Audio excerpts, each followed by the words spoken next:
વલસાડમાં સાસુ અને જમાઈ વચ્ચે પ્રેમ સંબંધનો કરુણ અંજામ. જુઓ વિડિયો.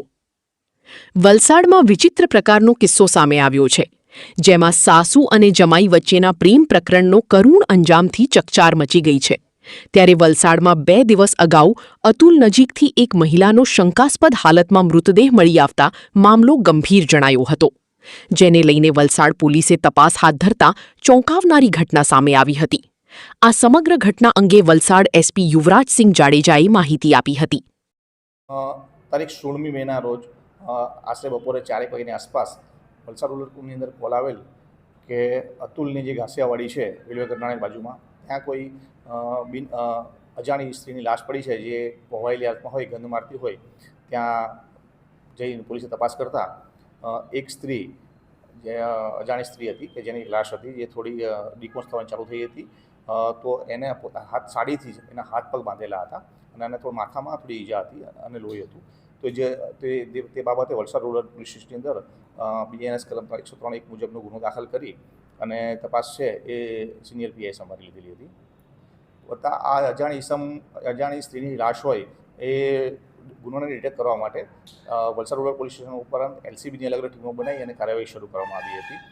અને તે અનુસંધાને આ જે અજાણી સ્ત્રીના જે મૃતદેહના ફોટો છે એ આજુબાજુની અંદર વિસ્તારમાં જઈને સર્ચ કરતા આ જે સ્ત્રી છે એ માયાદેવી પાસવાન તરીકેની ઓળખ થતી હતી, જે અતુલની અંદર ગાર્ડનર તરીકે કોન્ટ્રાક્ટથી છૂટક મજૂરી કરતી હતી.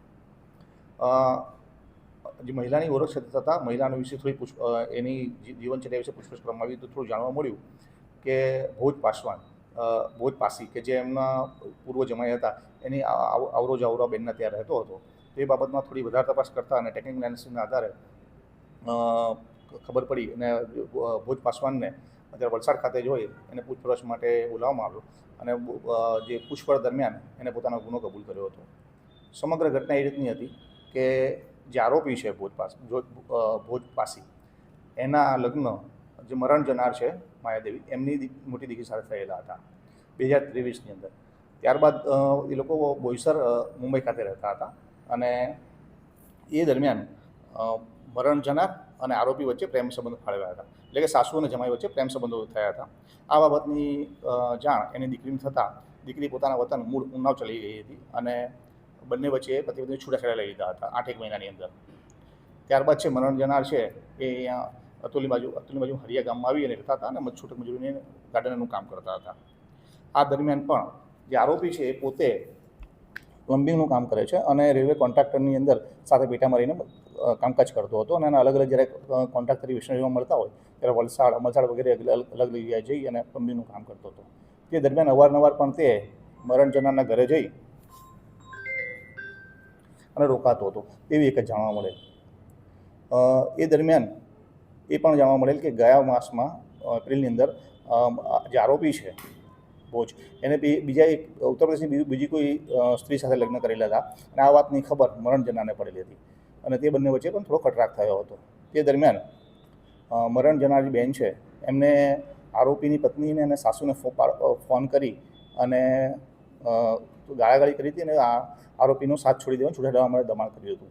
આ બાબતથી બંને વચ્ચે થોડો ઝઘડો થયો હતો અને આ વાતની આરોપી એ સમાધાન માટે બંને આરોપી અને મરણ જનાર બંને ભેગા થયા હતા અને અતુલ જે ઘાસિયાવાડી છે ત્યાં ભેગા થઈ બંને સાથે બેઠા હતા. અને તે દરમિયાન સમાધાન માટે ભેગા થતાં થોડીક ઉશ્કેરાટમાં આવી જતાં બંને થોડી ઝપાઝપી થઈ હતી અને આરોપીએ તેમને ઢીકાપોટુનો માર મારેલો હતો તથા માથામાં પથ્થર અથવા બીજું કોઈ ડિસમિસ જેવું કોઈ સાધનથી ઈજા કરતાં આ બેન ત્યાં ઈજાગ્રસ્ત થયા હતા. અને તે દરમિયાન મરણ જતાં આ આરોપીએ જે બેનની સાડી પહેરેલી હતી એ સાડીનો ઉપયોગ કરી અને બેને હાથ પગ બાંધી એમને જોડીમાં બનાવી અને નજીકના નાળામાં ફેંકી દીધા હતા. એ લોકોનો ઘણા લાંબા ટાઈમ સંબંધો હતા ને જે દિવસ થયું એ પણ આરોપીએ કબૂલ કર્યું છે. જે દિવસ સમાધાન મળ્યા તે પણ એમાં સંબંધ બાંધેલા.